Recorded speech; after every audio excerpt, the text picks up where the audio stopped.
Zaporizhzhia nuclear plant ఇది మొత్తం యూరోప్లోనే అతిపెద్ద న్యూక్లియర్ పవర్ ప్లాంట్. సో దీని ఇంపార్టెన్స్ ఏంటో మీకు అర్థమయ్యే ఉంటుంది. అలాంటి ప్లాంట్లో ప్రమాదం జరిగింది. ఎవరు చేశారనేది ఫస్ట్ క్వశ్చన్.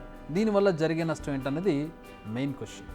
ఎందుకంటే మొత్తం యూరోప్ రూపురేఖలే మారిపోయేంతలా ఎఫెక్ట్ చూపించే సత్తా ఉన్నది ఈ పవర్ ప్లాంట్. వరల్డ్ వైడ్ మొత్తం బ్రేకింగ్ న్యూస్. జపోర్జియాలో న్యూక్లియర్ ప్లాంట్ కూలింగ్ టవర్లో మంటలు. కిలోమీటర్ల దూరం నుంచి మంటలు ఎగసిపడడం క్లియర్ కట్గా కనిపిస్తుంది మనకు దృశ్యాల్లో. అంటే ప్రమాదం ఎంత తీవ్రంగా జరిగిందనేది మనం అర్థం చేసుకోవచ్చు. అయితే ఇది ప్రమాదం కాదు, దాడి అనేది ఇప్పుడు కొత్త చర్చ.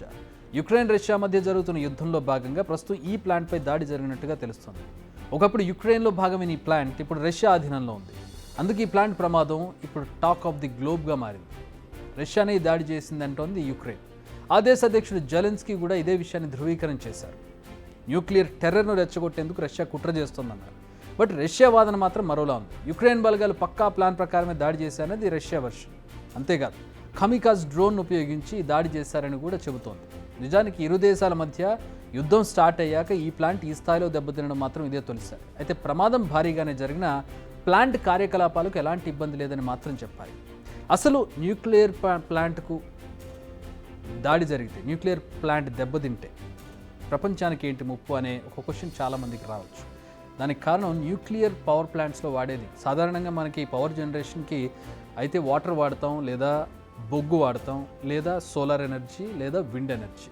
వీటిలో ఏమైనా ప్రమాదాలు జరిగితే అంతటితోటే ఆగిపోతుంది ఆ ప్రాంతానికో, లేదంటే అక్కడ చుట్టుపక్కల కొన్ని ప్రాంతాలకు. కానీ న్యూక్లియర్ పవర్ ప్లాంట్స్, మన దేశంలో న్యూక్లియర్ పవర్ ప్లాంట్స్ను తీవ్ర స్థాయిలో వ్యతిరేకించడానికి ఇలాంటి ఘటనలు చాలా కారణం అని చెప్పుకోవచ్చు. ఎందుకంటే దానికి ఏ చిన్న ప్రమాదం జరిగినా కొన్ని వేల కిలోమీటర్ల వరకు, అంటే ఒక ఆటమ్ బాంబ్ ఏదైతే న్యూక్లియర్ బాంబ్స్ ఉంటాయో ఆ న్యూక్లియర్ బాంబ్స్ పేలితే ఎలాంటి నష్టం జరుగుతుందో, ఫుకుషిమా ఇలాంటి ప్లేసెస్లో జరిగినటువంటి, హిరోషిమా, నాగసాకి ఇలాంటి ప్లేసెస్లో జరిగినటువంటి ఘటనలు అక్కడ ఇప్పటికీ కూడా పచ్చగడ్డి మొలవనటువంటి పరిస్థితులు ఉన్నాయంటే అక్కడ తీవ్రత ఏ విధంగా ఉంటుందో మనం అర్థం చేసుకోవచ్చు. అదే పరిస్థితి ఇలాంటి న్యూక్లియర్ ప్లాంట్స్లో ప్రమాదం జరిగి అవి ధ్వంసమైనటువంటి సందర్భాల్లో కూడా అదే రేడియో ధార్మిక పదార్థాలు రిలీజ్ అవుతాయి. రేడియో ధార్మిక పదార్థం ఇంత ఉన్నా కూడా దాని నుంచి పవర్ జనరేషన్ చాలా చేయొచ్చు. సో దాన్ని ఆసరాగా చేసుకుని ఈ పవర్ ప్లాంట్స్ అన్నీ కూడా రన్ అవుతూ ఉంటాయి. తక్కువ ఖర్చు, తక్కువ ఇంధనం, ఎక్కువ పవర్ జనరేట్ అవుతుంది. సో ఇంత ఎఫిషియెంట్గా ఉంటాయి కాబట్టి వీటిని చాలా దేశాల్లో వాడుతూ ఉంటారు. అభివృద్ధి చెందిన దేశాలు ప్రధానంగా జపాన్ కావచ్చు, లేదంటే రష్యా, యుక్రెయిన్ లాంటి దేశాలు, యూరోపియన్ కంట్రీస్లో చాలా ఎక్కువగా వాడుతూ ఉంటారు. ఇలా వాడడానికి కారణాలు చాలా ఎఫిషియెంట్ కాబట్టి, తక్కువ ఖర్చు కాబట్టి, ఎక్కువ పవర్ జనరేట్ అవుతుంది కాబట్టి. కానీ వాడకపోవడానికి కారణాలు కూడా ఇదే. ఇప్పుడు మనం చూస్తున్నటువంటి ఘటన, ఇలాంటి ప్రమాదం జరిగినప్పుడు ఆ చుట్టుపక్కల ఉన్నటువంటి కొన్ని వేల కిలోమీటర్ల వరకు ప్రజలు కావచ్చు, ప్రాంతాలు కావచ్చు పూర్తిగా ఎఫెక్ట్ అవుతాయి.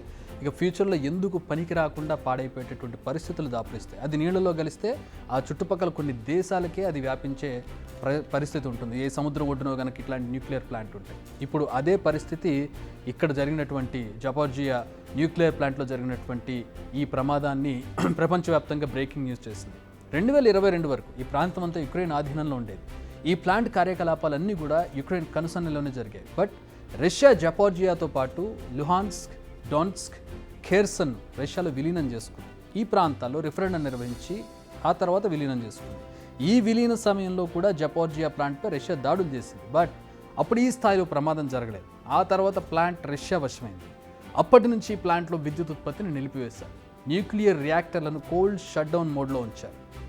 దాడి ఎవరు చేశారన్నది తెలియదు, కానీ దాడి మాత్రం జరిగిందన్నది వాస్తవం. అది యుక్రెయిన్ చేసిందా, రష్యా చేసిందా అనేది పక్కన పెడితే దాడి అయితే జరిగింది.